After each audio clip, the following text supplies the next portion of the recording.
नमस्कार, मी ॲडव्होकेट विधी. Law with विधी या चॅनलवर आपल्या सर्वांचं स्वागत आहे.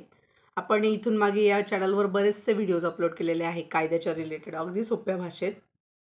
पती पत्नीमधले वाद असतील, पोटगी असेल किंवा मग आरोपींचे अधिकार असतील, महिलांचे अधिकार असतील, पोटगी विषयीचे काही कायदे असतील, महिलांचे काही अधिकार असतील, पत्नीचे काही अधिकार असतील, पतीचे काही अधिकार असतील, याविषयी आपण बरेचसे व्हिडिओज आपण या चॅनलवर अपलोड केलेले आहेत. जर ते तुम्ही पाहिले नसतील तर पहा व चॅनलला सबस्क्राईब करा, म्हणजे कायद्याविषयीचे नवनवीन व्हिडिओ अगदी सोप्या सामान्य माणसांना कळतील अशा भाषेत आपल्या चॅनलवर आपल्याला उपलब्ध आहेत. जर आपल्या नातेवाईकांना या रिलेटेड कोणती इन्फॉर्मेशन हवी असेल तर त्याच्यासाठी तुम्ही हे व्हिडिओज त्यांना शेअर करू शकता, म्हणजे कायद्याचे ज्ञान अगदी सामान्य, सोप्या आणि कळेल अशा भाषेत आपल्या चॅनलवर तुम्हाला पाहायला मिळेल. तर आज आपण या व्हिडिओच्या माध्यमातून पाहणार आहोत की घराघरांमध्ये भांडणं होतात. तर त्यावेळेस असे कोणते घरांमध्ये, प्रत्येक घरामध्ये भांडणं होतात किंवा खूप एक्स्ट्रीम लेवलला भांडणं होतात. मग त्यावेळेस पत्नीसाठी किंवा एखाद्या सुनेसाठी कोणते कायदे, असे 5 कायदे आहेत की जे तिला उपयुक्त पडतील. तिच्या अधिकारांवर जर तिच्या अधिकारांवर कोणत्या बाधा येत असेल तर तिला कोणते असे 5 कायदे आहेत की जे फायदेमंद आहेत किंवा मग तिला त्याची हेल्प होऊ शकते, हे आज आपण या व्हिडिओच्या माध्यमातून पाहणार आहोत.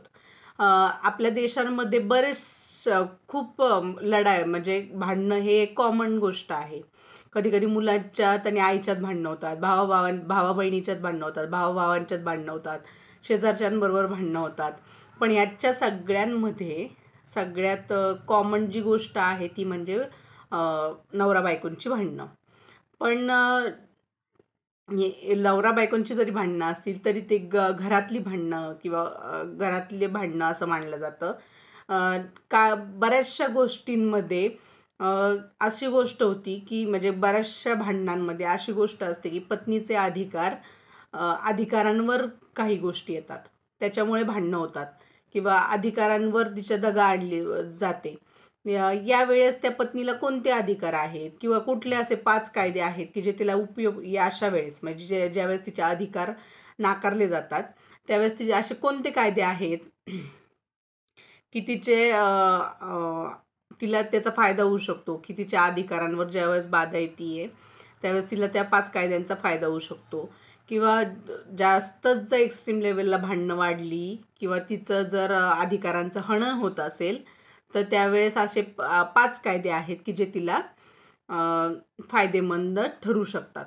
तर पहिला कायदा आहे की घराचा अधिकार. म्हणजे असे बरेचसे आपण गोष्टी ऐकलेल्या आहेत की पत्नीला अर्ध्या रात्री घराच्या बाहेर काढलं जातं. म्हणजे तू घरातच थांबायचं नाही, म्हणजे सासरच्या घरातून बाहेर काढलं जातं आणि माहेरी पाठवलं जातं. भलेही त्यांच्या पतीची डेट नसेल झालेली किंवा झालेली पण असेल किंवा म्हणजे तो घरातच असेल तरी त्याच्या घरात त्याचं पतीच्या नावावर जरी ती प्रॉपर्टी नसेल तरी तिला घरात राहण्याचा अधिकार आहे. जरी तिने पोटगीसाठी केस दाखल केली किंवा तिने डिवोर्ससाठी केस दाखल केली, जोपर्यंत त्याचे निकाल लागत नाहीत तोपर्यंत तिला घरात राहण्याचा पूर्णपणे अधिकार आहे. जरी तिने FIR जरी दाखल केली तरी त्या पत्नीला त्या घरामध्ये राहण्याचा अधिकार आहे. कुठल्याही सासरकडचे तिला घराच्या बाहेर काढू शकत नाही. अर्ध्या रात्री जर तिला घराच्या बाहेर काढलं तर तरीही तिला घरात राहण्याचा पूर्णपणे अधिकार आहे. जरी पतीचं निधन झालेलं असेल तरीही तिला घरात राहण्याचा तितकाच अधिकार आहे. त्यामुळे तिला घराच्या बाहेर कुठलेच सासरकडचे काढू शकत नाही. जरी घर त्यांचं ह्याचं भाड्याचं जरी असेल तरीही पत्नीला त्या सासरच्या घरातून, जरी ते भाड्याने जरी राहत असतील तर त्या घरातून सुद्धा तिला घरातून बाहेर काढण्याचा अधिकार त्यांना नाही. त्यामुळं घरात राहण्याचा अधिकार हा पत्नींकडे आहे, हे त्यांनी लक्षात घेतले पाहिजे. हिंदू मॅरेज ॲक्ट 1955चा नियम सांगतो की पत्नी आपल्या आईवडिलांच्या घरी राहू शकत नाही म्हणजे ती स्वतः जर तिला स्वतःला जर असं वाटत असेल की तिला तिच्या आईवडिलांच्या घरी राहायचं नाही आहे तर ती राहू शकत नाही. जर तिला राहायचं असेल तर ती राहू शकते, पण जर तिला नसेलच राहायचं, तिला सासरच्या घरीच राहायचं असेल तर तिचा तो पूर्णपणे अधिकार आहे की ती सासरच्या घरीच वास्तव करू शकते. आणि दुसरं आहे की स्त्रीधनाचा अधिकार. स्त्रीधन म्हणजे गिफ्ट असेल, काही कॅश असेल, काही दागिने असतील, शादी लग्नाच्या अगोदर जर किंवा लग्नाच्या वेळेस किंवा प्रेग्नेंट असेल तेव्हा किंवा लग्नाच्या नंतर जर काही दागिने दिलेले असतील किंवा मग काही गिफ्ट्स दिलेले असतील किंवा कोणती प्रॉपर्टी दिलेली असेल स्त्रीधन म्हणून, तर ती पूर्णपणे त्याच्यावर अधिकार हा त्या पत्नीचा असतो, म्हणजे त्या सुनेचा असतो. त्याच्यावर कोणाचाही अधिकार नसतो. म्हणजे स्त्रीधन मिळवण्याचा अधिकार हा फक्त पत्नीकडे आहे. त्याच्यात काहीही जरी झालं तरीही फायनान्शियल सिक्युरिटी असते ती पत्नीची किंवा सुनेची. त्याच्यामुळे स्त्रीधनावर अधिकार हा फक्त महिलेचा असतो. पतीचा किंवा सासरमधल्या कुठल्याही व्यक्तीचा त्याच्यावर अधिकार राहत नाही. त्याच्यामुळे स्त्रीधनावर अधिकार हा फक्त पत्नीचाच आहे. त्यामुळं हा दुसरा पॉईंट आहे. पहिलं झालं की घरात राहण्याचा अधिकार आहे तिला. दुसरा आहे स्त्रीधनाचा अधिकार. म्हणजे स्त्रीधन हे फक्त पत्नीचंच, म्हणजे सुनेचाच त्याच्यावर अधिकार आहे. जे तिला लग्नाच्या वेळेस मिळालेलं असेल, लग्नाच्या नंतर मिळालेलं असेल, प्रेग्नेन्सीच्या वेळेस मिळालेलं असेल, जेव्हा केव्हा तिला गिफ्ट्स मिळालेले असतील किंवा दागिने असतील किंवा प्रॉपर्टी असेल, त्याच्या स्त्रीधनावर तिचाच फक्त अधिकार राहील. त्याच्यावर पतीचा सुद्धा अधिकार राहत नाही. किंवा सासरकडच्या लोकांकडून सुद्धा तिला लग्नात ज्या गोष्टी मिळालेल्या असतील किंवा लग्नाच्या नंतर मिळालेल्या असतील किंवा प्रेग्नेन्सीच्या वेळेस मिळालेल्या असतील, त्या स्त्रीधनावर अधिकार फक्त पत्नीचाच असेल किंवा मग त्या सुनेचाच अधिकार असेल. हिंदू सक्सेशन ॲक्ट 1956च्या अंडर स्त्रीधनाचा अधिकार हा फक्त पत्नीलाच आहे. तिसरा आहे घरेलू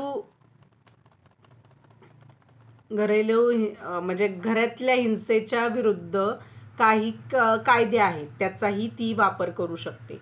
म्हणजे जर तिला मानसिक छळ होत असेल किंवा डोमेस्टिक व्हायलन्स ॲक्ट 2005चा वापर करून ती FIR दाखल करू शकते की तिला मानसिक त्रास होतोय किंवा तिला इमोशनली हॅरेस केलं जाते, सेक्शुअली हॅरेस केलं जाते, आर्थिक दृष्ट्या तिला हिंसा पोचवली जाते किंवा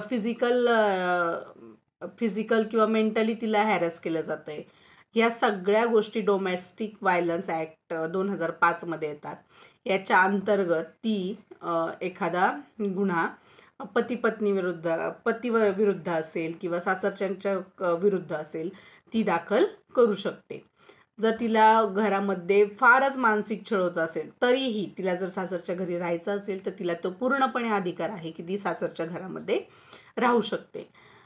तर याच्या अधिकारातहत प्रोटेक्शन, मेंटेनन्स असेल, मुलांची कस्टडी असेल, पैसे असतील, घरात सुरक्षिततेचं वातावरण असेल, तर या डोमेस्टिक व्हायलन्स ॲक्टच्या अंतर्गत ती ह्या पूर्ण गोष्टी मागण्याचा तिला अधिकार आहे. आणि ती जरी ही केस जरी तिने दाखल केली किंवा डोमेस्टिक व्हायलन्सची केस असेल किंवा मग पोटगी असेल, डिवोर्सची केस असेल, जोपर्यंत याचे कुठलेच डिवोर्सचा केसचा निकाल वगैरे लागत नाही तोपर्यंत तिला घरात राहायचा पूर्णपणे अधिकार आहे. आणि जर तिला घरामध्ये कुठलाही मानसिक त्रास होत असेल, सेक्शुअल हॅरेसमेंट होत असेल, आर्थिक कुठला त्रास होत असेल, तर ती डोमेस्टिक व्हायलन्स अंतर्गत ती FIR दाखल करू शकते. चौथा आहे तिला डिवोर्स देण्याचा अधिकार आहे. म्हणजे जर तिला हिंदू मॅरेज ॲक्ट 1955 सेक्शन 13च्या अंतर्गत एखाद्या महिलेला पूर्ण अधिकार आहे की ती तिच्या पतीकडून डिवोर्स घेऊ शकते. भलेही त्या पतीची मर्जी असेल किंवा नसेल तरीही तिच्यावर जर हिंसा होत असेल, तिला सासरकडून काढून टाकलेलं असेल, तिचा मानसिक तणाव असेल, अजून बरेच कारणं असतील की तिला त्या सासरवाडीमध्ये त्रास होत असेल तर तिला पूर्ण अधिकार आहे की ती डिवोर्स पतीकडून घेऊ शकते. त्याच्यानंतर आहे की दहेज म्हणजे एखादं कुणी हुंडा घेतलेला असेल तर त्याच्या विरुद्ध काय काय कानून आहेत.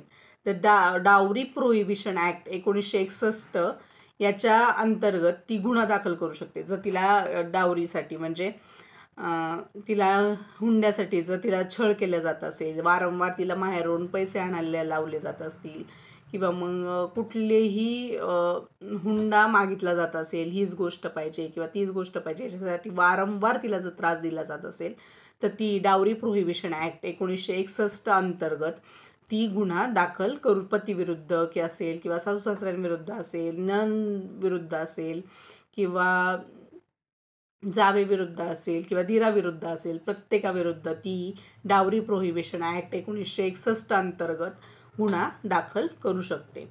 जर तिला म्हणजे पूर्णच मानसिक छळ जर होत असेल तिला घरामध्ये, पहिलं जर नाती सुधारत असतील तर आपण त्यांना वेळ देणं तितकंच गरजेचं आहे. जर पूर्णपणेच त्या पत्नीला जर त्रास होत असेल सासरच्यांकडून किंवा तिला घरातून बाहेर हकललं जात असेल तर त्यांनी या 5 कायद्यांचा वापर करून ती त्यांच्या विरुद्ध ॲक्शन घेऊ शकते व तिला या 5